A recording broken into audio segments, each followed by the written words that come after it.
It's a sunny Friday morning in Maryland, and Dr. Truphena Choti, together with her husband and their team of volunteers, are up and about, overseeing distribution of food to the local community.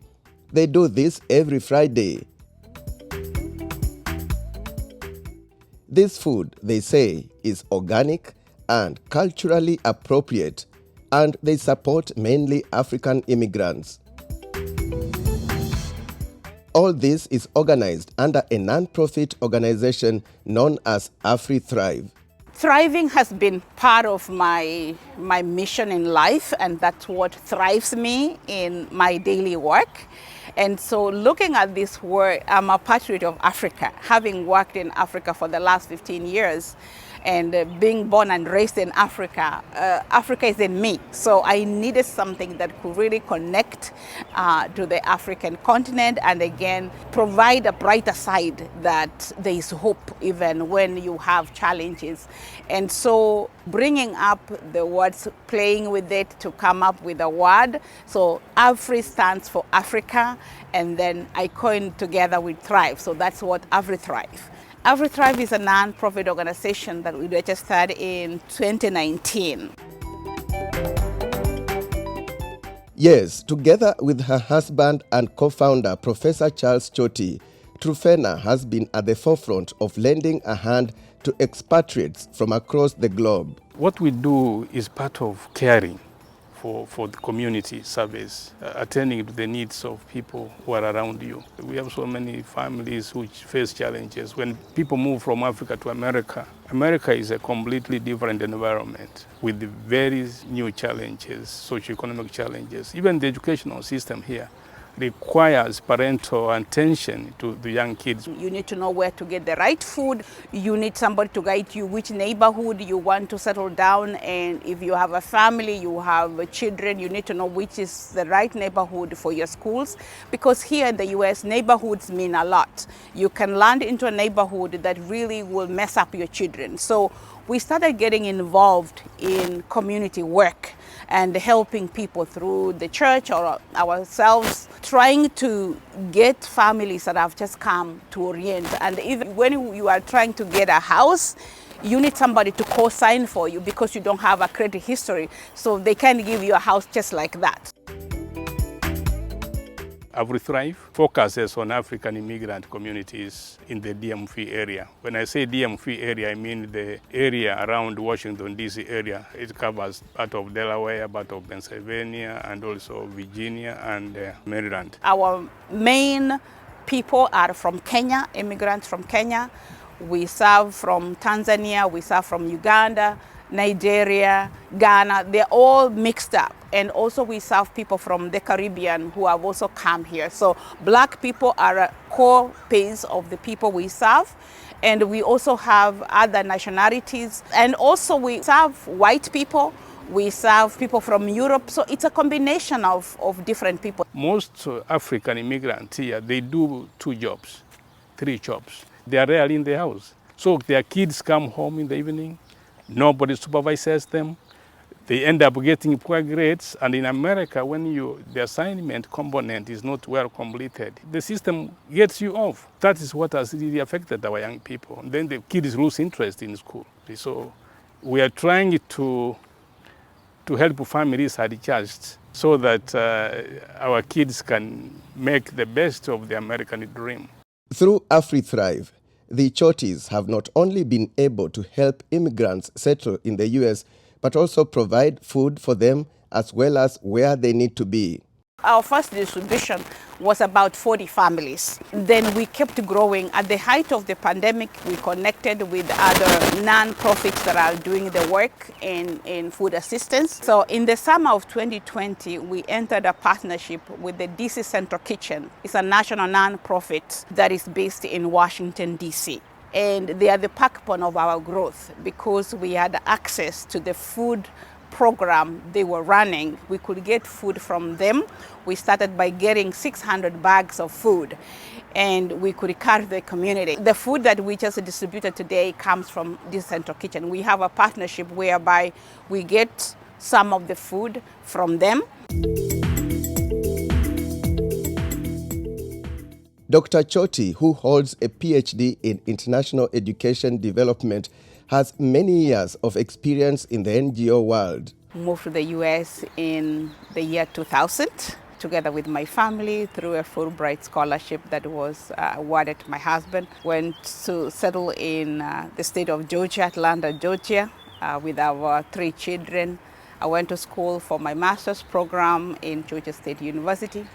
And the year 2005, I was awarded a scholarship to study a PhD program at the University of Maryland, College Park. And since then, we settled in Silver Spring, Maryland, where we are up to now. I was attached to a national education association called NEA, that is a union of teachers like NUT. And I was working at the international section. That's the one that gave me exposure to international development. So I started helping teachers' unions in different countries implement programs, especially in the gender aspects.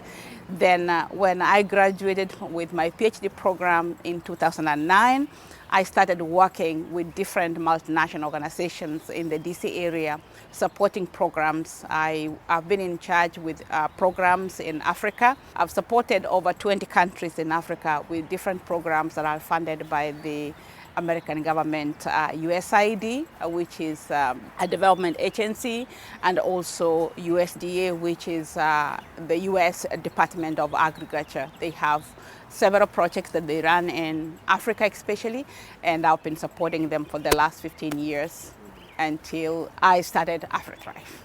Now, over 1 million people immigrate to the US each year. Of these, a good number hail from Nigeria, Egypt, Ghana, Ethiopia, Kenya, Somalia, and Sudan. This makes the work being done by AfriThrive quite important.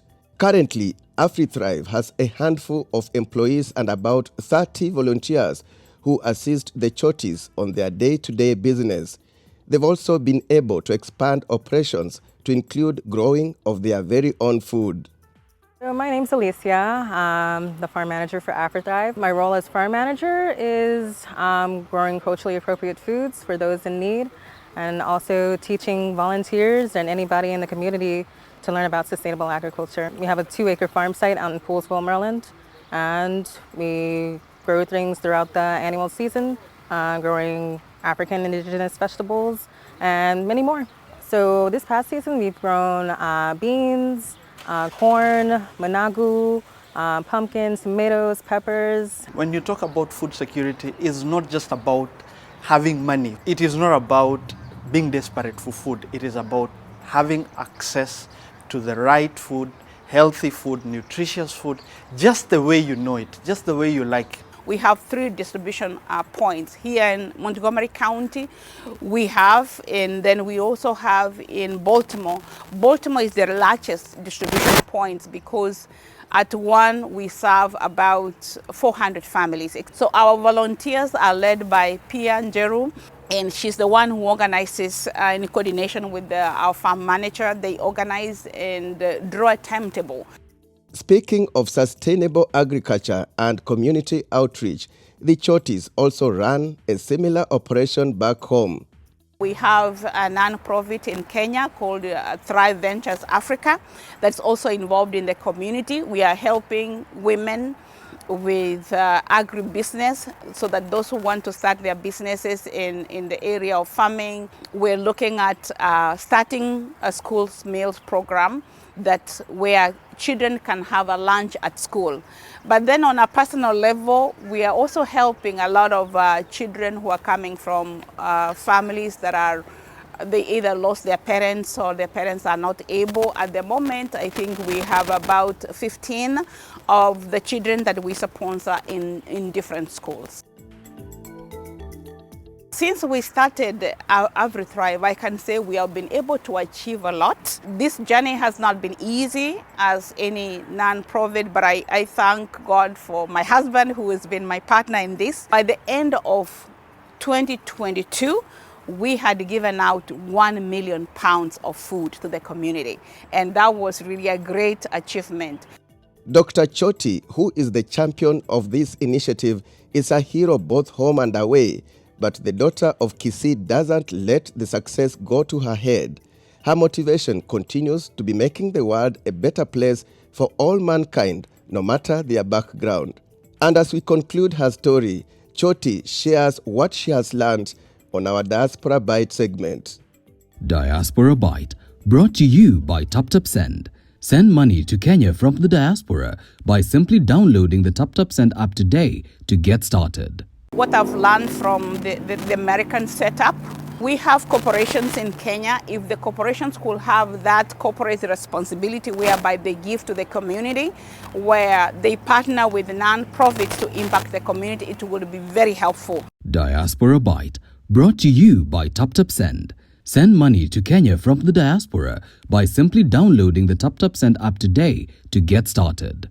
Download and use the code ChamsMedia and instantly get a cash bonus on your first transfer.